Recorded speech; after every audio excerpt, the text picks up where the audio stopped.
তবে আমি এটা দেখাচ্ছি এটা কারণ যদি ডিটারমাইন হন ক্যাট শিখবেন তাহলে প্রথমত আপনার বাসায় এরকম একটা প্যান্ট আছে, এরকম একটা টি শার্ট আছে, এরকম একটা শার্ট আছে, তাই না? খাতা কলম নিয়ে বসুন তো।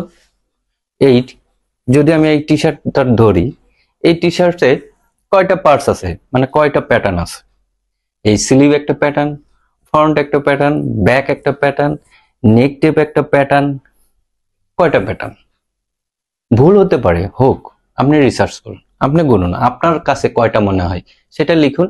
পরে আবার একটু সার্চ করুন যে একটা টি শার্টের কয়টা পার্টস।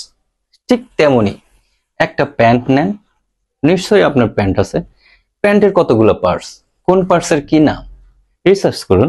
কয়টা পার্টস নিয়ে একটা প্যান্ট তৈরি হয়। সেম শার্ট, একটা শার্ট নিন, শার্টের কয়টা পার্টস, কোন পার্টসের কি নাম, রিসার্চ করুন।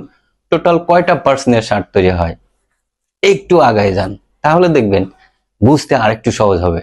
ক্যাডে কিন্তু আপনাকে সুন্দর একটা ক্যারিয়ার তৈরি করতেই হবে। আমি আছি সহযোগিতার জন্য, পাশে থাকুন। নেক্সট দেখা হবে।